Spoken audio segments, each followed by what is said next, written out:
안녕하세요. 오늘도 사연살롱을 찾아주셔서 감사합니다. 얼마 전 암 완치 판정을 받은 30대 여성이에요. 지난 5년 동안 그렇게 바랬던 순간이었는데 막상 주치 선생님을 통해 완치됐다는 얘기를 듣고 보니 생각보다 감흥이 덜하더라고요. 그건 지난 투병 생활에 너무 지친 탓도 있겠지만 그 사이 제가 겪은 일련의 사건들 때문에 마냥 즐거울 수만은 없기 때문인지도 모르겠어요. 세상의 절반은 슬픔 이라는 드라마 대사처럼 그동안 제 인생의 절반은 슬픔 그 자체였어요. 제가 중학교에 들어가던 해 저희 부모님은 이혼을 하셨어요. 부모님의 이혼은 일찍부터 예견된 일이었죠. 제 기억 속 두 분은 단 한 번도 다정하게 대화를 나눈 적이 없었으니까요. 이혼 전부터 두 분은 별거 중이셨어요. 그래서 저는 엄마 집과 아빠 집을 오가며 생활해야 했죠. 마치 두 분 사이에 내던져진 탁구공 같았어요. 엄마한테 치이면 아빠한테 던져지고 아빠한테 치이면 엄마한테 던져졌죠. 그러다 두 분 모두 재혼을 하신 이후엔 외할머니와 함께 살게 됐어요. 차라리 다행이었어요. 외할머니와 함께 지냈던 5년의 시간은 제 인생에서 가장 행복했던 순간이니까요. 집이 그렇게 따뜻한 곳이란 걸 그때 처음 알았어요. 외할머니께서는 제가 보충 수업을 마치고 돌아올 시간이 되면 늘 골목 어귀까지 나와 절 기다리고 계셨죠. 눈이 오든 비가 오든 늘 한결같이요. 그때 어렴풋이 느꼈던 것 같아요. 나도 누군가에게 사랑받고 있다는 사실을요. 외할머니는 제가 늦잠을 자서 아침밥을 못 먹는 날에는 어김없이 들기름에 노릇하게 부친 두부를 호일에 싸서 쥐어주셨어요. 아가, 핵교감시롱 묵어야. 공부는 빼묵어도 끼니는 빼묵으면 안 돼. 알겠냐? 사람이 말이여 속이 험은 그것만크로 서러운 것이 없는 것이다. 오메 이쁜 내 새끼 조심히 댕겨와야. 외할머니께선 지구 반대편에서 벌어지는 전쟁보다 손녀딸인 제가 한 끼 굶는 걸 더 큰일처럼 생각하시는 분이었어요. 전 그런 외할머니의 사랑 덕분에 부모님께 받은 상처를 조금씩 치유해 나갈 수 있었죠. 하지만 행복한 순간은 그리 오래가지 않았어요. 대학 졸업을 몇 달 앞두고 외할머니께선 세상을 떠나셨거든요. 위암이었어요. 늘 소화가 안 되신다며 사이다를 달고 사셨는데 단순한 소화불량인 줄 알고 무시하고 넘긴 게 화근이었죠. 방치하고 넘긴 몇 년 사이 암세포는 다른 장기까지 퍼져버렸고 뒤늦게야 발견했을 땐 이미 손 쓸 수 없는 상태였어요. 그렇게 전 세상에 하나뿐인 내 편을 잃고 또다시 혼자가 되고 말았어요. 할머니가 돌아가시고 전 외할머니 집에서 나왔어요. 도저히 혼자 그 집에서 살아낼 용기가 없었거든요. 외할머니의 빈자리는 생각보다 너무도 컸어요.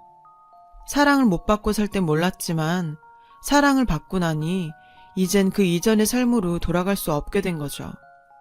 밥을 먹어도 늘 허기가 지고 사람들과 함께 있어도 늘 외로웠어요. 내 삶에서 가장 중요한 부분이 칼로 도려내진 것처럼 전 공허함을 느꼈죠. 그 틈을 비집고 저에게 다가온 사람이 바로 남편이에요. 남편은 저희 회사 거래처 직원이었어요. 처음엔 그저 인상 좋고 입담 좋은 사람 정도로만 생각했었죠. 그러다 서서히 서로에게 물이 들었고 그렇게 연인관계가 되어버렸어요. 운명 같은 사랑은 아니었지만 적어도 함께 있으면 외롭지 않은 사이였죠.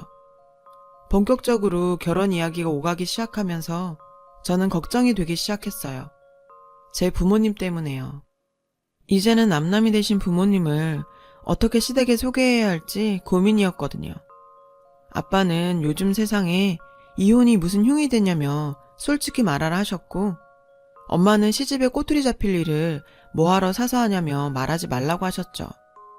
결국 저는 솔직히 얘기하는 쪽을 택했어요. 언제 걸려도 걸릴 일이었으니까요. 남편도 그렇고 시부모님들은 다행히 제 부모님 일에 별다른 말씀은 하지 않으셨어요. 하지만 그게 끝이 아니라는 건 나중에 알 수 있었죠. 결혼 생활은 평탄했어요.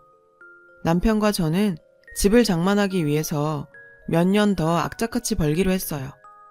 그동안 아이 갖는 건 미루기로 했고요. 물론 시댁엔 비밀로 했죠. 그런 사정을 모르시는 어머님은 저를 볼 때마다 손주 타령을 하셨어요. 솔직히 말씀드릴까도 했지만 그랬다간 후폭풍이 더 클 것 같아 남편과 전 입을 다물기로 했어요. 그렇게 결혼 4년차가 되던 어느 날 저는 갑작스런 체중 감소와 섭식장애 증상으로 병원을 찾았다가 뜻밖에도 위암 3기 판정을 받았어요. 그때 제 나이 32이었습니다. 하늘이 무너지는 것 같았어요. 도대체 내가 무슨 죄를 지었길래 이런 고통을 당해야 하는 건지, 왜 하필 나인지 하늘이 너무 원망스러웠어요. 주치 선생님은 포기하긴 이르다며 최선을 다해서 싸워보자고 하셨어요. 하지만 전 자신이 없었어요. 저희 외할머니께서 이 병으로 세상을 떠나셨으니까요. 게다가 3기였기 때문에 생존율도 40~50%밖엔 되지 않았어요. 시어머니께선 그 정도 생존율이면 꽤 높은 거 아니냐고, 남들은 10%도 안 되는 가망성에도 목숨 걸고 싸우는데 배부른 소리 하지 말라고 하시더군요.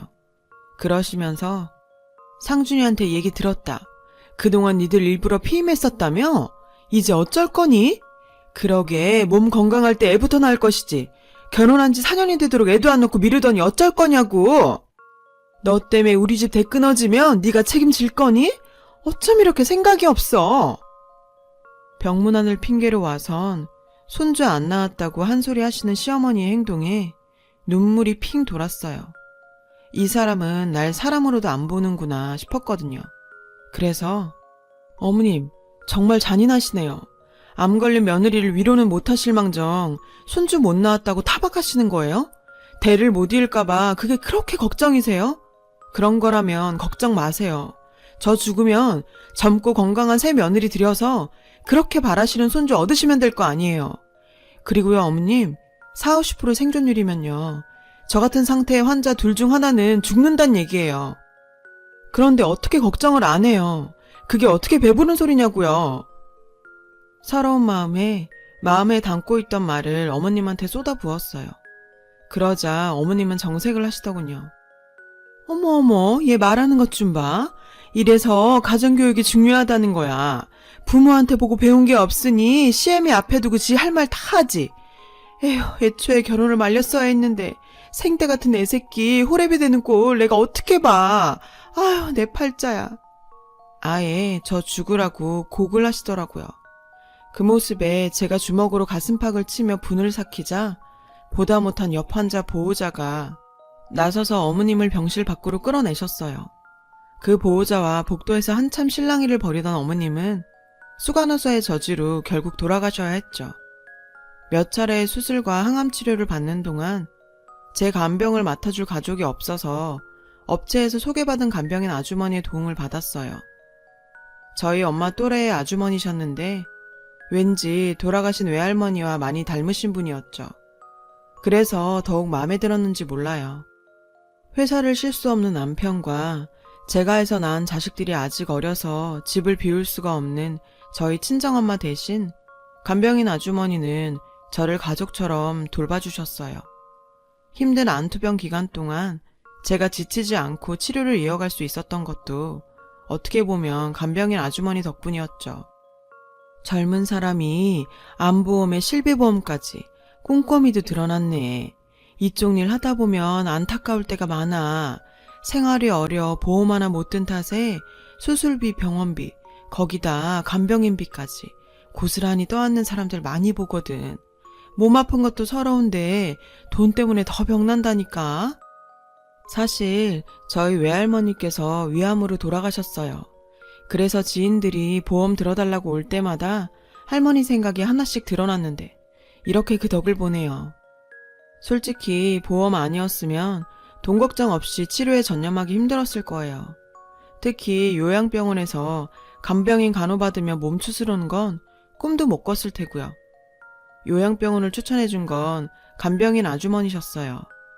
남편과 친정 도움을 받을 수 없는 제 처지를 아시곤 수술 뒤에 입원 치료가 끝나자 바로 요양병원으로 옮길 수 있도록 연결해 주셨어요. 무슨 일이 생기면 바로 제가 수술받은 대학병원으로 연계도 쉬워서 안심이 됐죠.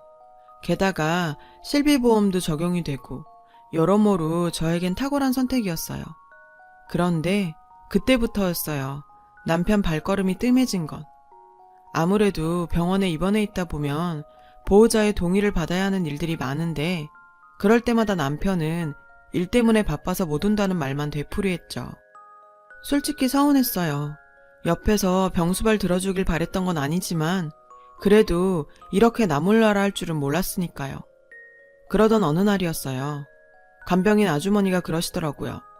업무과에서 연락이 왔는데 실비보험에서 지급되는 것 외에 비급여 부분이 몇 달째 입금이 안 되고 있다고요. 게다가 간병인 아주머니 월급도 2달이나 밀린 상태였고요. 이달에 2달치 급여를 지급해주겠다던 남편이 연락이 안 된다는 거예요. 전 남편한테 전화를 했어요. 제 전화도 안 받길래 회사에 전화를 했죠. 그랬더니 남편이 제 핑계를 대고 휴가를 냈다고 하더라고요. 기가 막혔어요. 그동안 회사 핑계로 병원엔 가뭄에 콩나듯 가끔 한번 얼굴 비추고 가는 사람이 회사엔 제 핑계로 휴가까지 내요? 게다가 암 진단비며 그 밖에 보험금은 어쩌고 병원비도 밀리고 간병인비까지 밀려놓곤 연락도 안 받다니. 전 시어머니한테 전화를 걸어 남편의 행방을 물었어요. 그랬더니 이러시는 거예요. 너 이제 살만한가 보다. 네 남편도 다 찾고 지 남편이 밥을 먹는지 굶는지 신경도 안 쓰고 간병인 병수발 받아가며 편하게 사는 애가 뭔 바람이 불어서 지 남편을 다 찾아? 어머님, 무슨 말씀을 그렇게 하세요. 편하게 살다뇨. 내가 틀린 말 했니? 네 남편은 일하랴 집안일하랴 눈코 뜰 새 없는데 넌 거기서 손에 물 한 방울 안 묻히고 사는 거 맞지 않아? 에휴, 지질이 복도 없는 놈. 결혼을 해도 어떻게 이런 애랑 결혼을 해선 대접도 못 받고 살아. 네 남편 어딨냐고? 뼈 빠지게 돈 버느라 출장 갔다. 왜? 기가 막혀. 출장이요? 그때 알았죠. 남편이 저 몰래 바람을 피고 있다는 사실을요. 그리고 그걸 어머님이 돕고 있다는 것도요. 어머님, 저 그이 회사에 전화해보고 어머님한테 전화드린 거예요. 제 간병 때문에 휴가 냈다는 사람이 출장이요?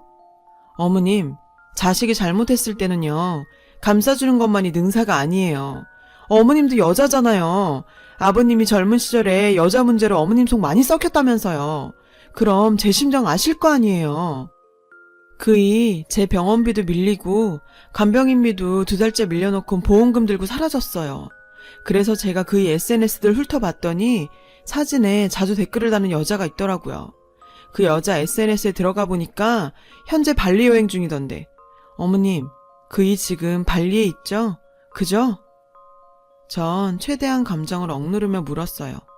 그랬더니 어머님이 버럭 소리를 치시는 거예요. 너 지금 뭐 하는 짓이냐?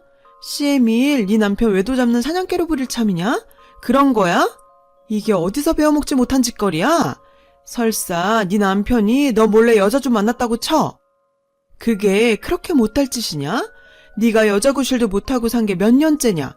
넌 여편네 잘못 만나 피 끓는 나이에 독수공방하는 남편이 가엾지도 않니? 나 같으면 입이 10개라도 말 못하겠다. 근데 뭐? 감싸주는 게 능사가 아니야? 싫다. 난 어디까지고 내 아들 편 할란다. 그러니까 되먹지 않게 시애미한테 홍계질 하지 마. 알았냐? 어머님은 버럭 화를 내시곤 전화를 끊으셨어요. 먹긴 놈이 성낸다고 딱 그 짝이었죠. 하지만 당당하던 어머님의 태도가 360도 바뀌기까지는 얼마 걸리지 않았어요. 며칠 뒤 어머님은 장례식에 놓인 영정 앞에 주저앉아 자신의 행동을 뼈저리게 반성해야 했거든요.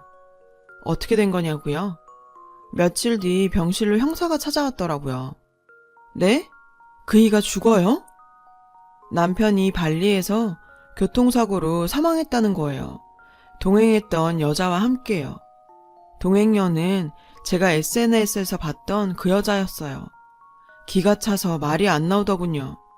그런데 더 놀라운 건 남편과 상간녀의 여행 경비가 다름 아닌 제 암 진단비라는 거예요.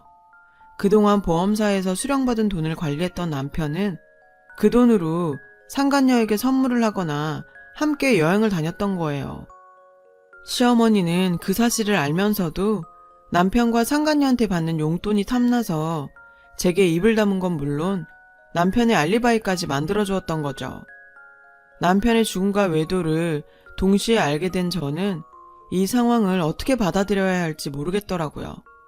솔직히 두 사건 모두 실감이 안 났죠. 하지만 현실을 자각하는 데는 그리 오랜 시간이 걸리지 않았어요. 다음 날 남편의 장례식장에 들어서자 바닥에 주저앉아 통곡을 하던 시어머님이 저에게 달려들었어요. 그리곤 제 머리채를 잡으며 소리쳤죠. 이년아, 이게 다 니년 때문이다. 박복한 니년이 우리 집에 들어와서 내 아들 잡아먹은 거야. 내 아들 살려내라. 내 아들 살려내. 어머님은 아들을 잃은 슬픔을 저를 향한 증오로 풀려는 것 같았어요. 어머님만 아들 잃은 거 아니에요. 전 남편을 잃었어요. 게다가 제 목숨을 담보로 받은 보험금을 가지고 바람피다 남편이 죽었다고요. 어머님이 좀 말리시지 그러셨어요. 다 아셨으면 그러지 말라고 말리셨어야죠. 그 여자랑 발리에 가지만 않았으면 어머님 아들 이렇게 허망하게 죽진 않았을 거라고요. 그이 죽인 건 제가 아니라 돈 몇 푼에 아들 외도를 묵인하고 며느리 속이는데 급급했던 어머님이라고요. 제 말에 어머님은 그대로 주저앉아 목 놓아 통곡을 하셨어요. 그리고 얼마 뒤 저는 거액의 보험금을 받았어요. 남편 앞으로 들었던 보험들과 남편이 발리 여행을 떠나면서 들었던 3억짜리 여행자 보험을 통해 10억 가까운 수령금을 말이에요. 통장에 찍힌 돈을 보니 만감이 교차하더군요. 제 목숨값을 가지고 상간녀와 바람을 피웠던 남편이 결국 자신의 목숨으로 그 돈을 갚은 셈이 됐으니 말이에요. 저는 또다시 혼자가 됐지만 더 이상 예전의 저처럼 공허한 마음으로 살진 않을 생각입니다. 아픈 만큼 성숙한다고 저 또한 그런가 봐요. 타인을 통해서 공허함을 채우기보다는 저 스스로 빈 부분을 채우려고 노력할 생각이거든요. 제 인생의 반은 슬픔이었지만 다른 각도에서 보면 제 인생의 반에는 슬픔이 없는 것이기도 하니까요. 그리고 외할머니를 생각나게 하는 간병인 이모와 간병인과 환자 사이가 아니라 친구 같고 언니 같고 보호자 같은 그런 마음으로 잘 지내고 있습니다. 사회에 나와서 이런 인연을 만나는 게 어디 쉬운 일인가요? 어쩌면 저를 걱정하던 외할머니가 보내주신 소중한 인연인지도 모르겠다는 생각을 합니다. 감사하는 마음으로 또 당차게 살아내 보겠습니다. 응원해 주셨으면 합니다. 지금까지 제 사연을 들어주셔서 감사드려요. 항상 건강하세요. 여러분, 사연 댓글에 응원과 현명한 조언 부탁드려요. 좋아요와 구독은 저에게 큰 힘이 됩니다. 오늘도 좋은 일 가득하세요.